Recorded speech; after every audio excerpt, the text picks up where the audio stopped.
here is the hard truth. Most corporate podcasts fail. And it's not because of bad mics or really poor guests. No, they fail because they forget who they are actually talking to. In this episode, I'm unpacking 7 questions that you should probably be asking yourself before you even dive into the corporate podcasting world. If you are wondering why your show is not getting traction, or perhaps how to show the leadership that it is a success, well, let's dive in. This video is definitely for you. Okay, so question number 1. What's the number 1 reason most corporate podcasts fail? The answer is actually very simple. The number 1 reason behind the failure is actually the fact that they forget about the audience. They start treating the podcast as a great PR marketing campaign and don't focus on value. And here is the thing, podcasting should always be value first, because if you are not delivering value, your audience hasn't got time for that. We are all way too busy. There is too much noise around us. We have to already filter what is relevant and what is not. So if your podcast is not focusing on good quality content for your audience, that's it, game over. So, how do you actually measure how a podcast is working? Well, it is quite tricky because beyond downloads, if it's audio only podcast, you don't actually get an incredibly detailed amount of data. It's much harder to do that with audio only than it is with video. With video, it is much easier. And here is the spoiler alert, a lot of our podcast clients are going video first because, well, it kind of makes sense. If you record one video and then repurpose it to be audio, blog, social content, it kind of really makes sense to do that, right? You do that work already, you may as well switch the camera on. So with video, it's actually a lot easier to determine the success because YouTube gives you incredible amount of analytics to tell you how long are they watching for?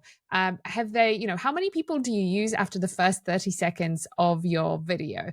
And then out of those people that continue watching, at what point do they drop off? Where do they lose the interest?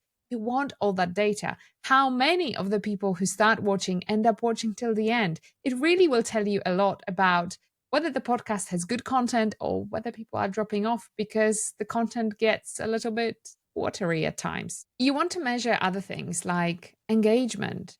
You want to see how many conversions do you get if that is a big if you sell a product directly as a result of your podcast, which, by the way, is very tricky. And I generally don't recommend doing that.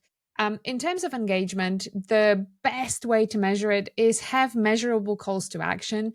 So unique links that you give out. A really good way to engage your audience is by providing them downloadable freebies, things that they can access. Here is a cheat sheet from this episode with the best tools you need for X, Y, and Z, and so on. So think creative. How can you engage your audience with each episode without losing the momentum and making it sound salesy? Because at the end of the day, again, let's go back to number 1, it is value first. So how do we keep the podcast going after the initial excitement fades? Because let's be real, you've recorded 10 episodes. The views are maybe very poor. The listening ship is kind of, plateaued, and your excitement is starting to fade.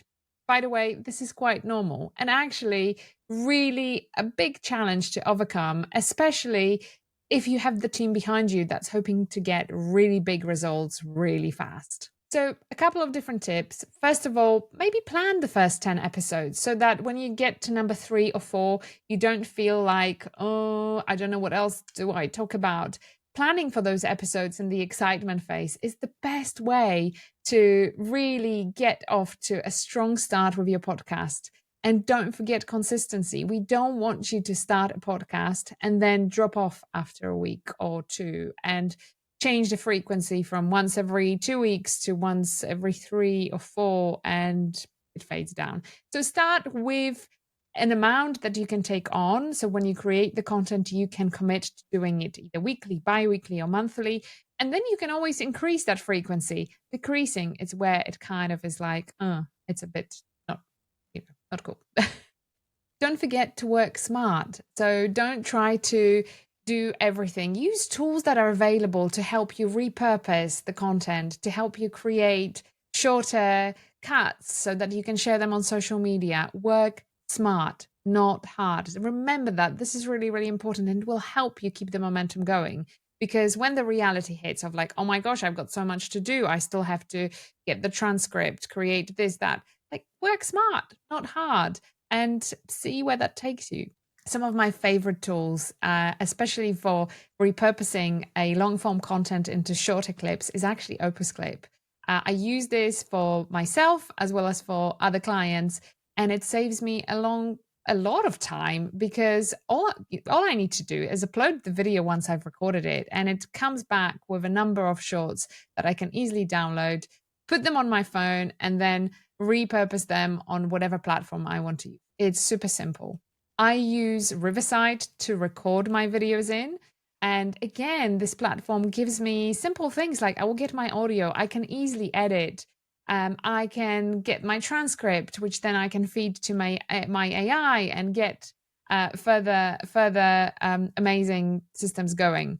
So, what's the best way to get your leadership to buy in on the idea of podcasting? Now, the number of clients or potential clients I speak to who say that they, as a marketing department, are fully on board with podcasting because they can see incredible potential, but the leadership is somehow lagging behind. They just don't see the real value in creating content. So, what's the best way to go about it? I would say show examples of how it worked really, really well. So that they can clearly see that maybe your competitors are already utilizing podcasting or video content strategy. Because let's face it, podcasting and video started to merge sometime 2 years ago now. So actually, you could look at it as both one and the same. But show examples of how other companies are leading the way in your industry with good quality content first, but then funnels in a lot of customers next. See how it aligns with the overall company goal and try to match those goals to the potential that podcasting and video content actually brings. Question number 5 you should ask is, should you prioritize internal engagement or external reach? Well, the answer will be very individual here, but the question is so important to ask because are you trying to engage a large base of employees, or are you looking to gain potential new customers as a result? So reach a wider audience, which typically for a corporate podcast starts with serving your existing clients at first. So one of the best ways to look at that podcasting is actually to look at, can you answer questions that you are asked all the time already? Could they serve as a great way to engage personally with your existing audience? When it comes to internal podcasting, obviously the content is completely different. We've worked with large corporations. We are talking here about businesses with thousands of employees who are looking to engage their core business departments in different ways in the life and company culture. Now, that's a very different thing to regular podcasting for clients, because here you have an internal audience, and actually that audience can be a lot harder to please than just the general public, because it's the audience that already knows the company. And often internal kind of view on how we build culture can be challenging to overcome, because you are essentially telling your employees, hang on, I'm asking you now to spend 30 minutes out of your workday without compromising any of your regular tasks and listen to content we create. So you see, this has to be a really hard sell in sometimes, or has it? You see, this is where a good podcasting strategy comes into play. So, how polished should a corporate podcast be? When it comes to good quality audio, that is absolutely non-negotiable. In our company, we have the internal saying that pandemic microphone is the Yeti blue snowball microphone. The worst thing you can ever get to record your podcasts on. Yet, till today, I get companies that come to me and say, well, we are looking really for somebody to look at the equipment we use because we don't think it sounds that good. And then voila, what do they use? Yes, you've guessed it. It's that really ugly round microphone. Sorry, nothing against specific company. It's just the quality isn't good. And we know that. So yes, investing in the right equipment at the start is absolutely crucial. And let me just say that it really is not that expensive either. It really doesn't break the full marketing budget for a year to get decent quality microphone, to get your hosts to record on, and actually just using the right tools for the job. So things like Zoom, no, it's not designed to record your podcast interviews. There are much better tools out there that do that effectively. And I will link to some of my favorites in the comments below. And number 2 is about choosing the right host. So sound is one thing, and then the host is another. You want to get somebody who's authentic, who doesn't sound like a robot, and who can be a natural speaker in front of a camera or microphone in general. Now, if you struggle with that and you feel like there is, that lack of confidence, well, the reality is it takes a while for somebody to learn how to speak to a microphone or to a camera.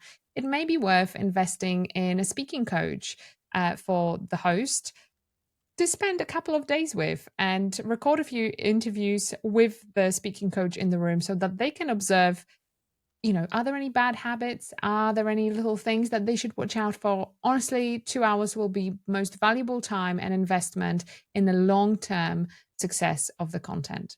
So when should a company not do a podcast? Because there are instances like that. And actually, the answer is very simple. First of all, if you don't know who your audience is or can't seem to narrow it down, or can't show up consistently, don't start it at all, because it will hurt the overall brand by not showing up consistently by starting a project and then not continuing it. You are really sending the wrong message to your audience. So instead of thinking I have to commit to this much straight up ahead, maybe be clear and say this is a 10 episode podcast.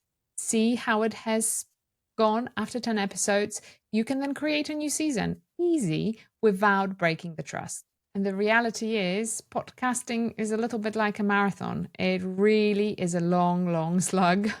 And, there are just moments of victories. There are moments where you're like, yay, something has happened. But actually, a lot of it is just running all the time. So that's it. Those are the 7 questions you should be asking yourself before starting a podcast, or maybe when you are evaluating the existing podcast and want to see how to set it for the biggest success. Let me know down in the comments what questions you have to me about your podcasting journey, and I will do my best to answer them in upcoming videos.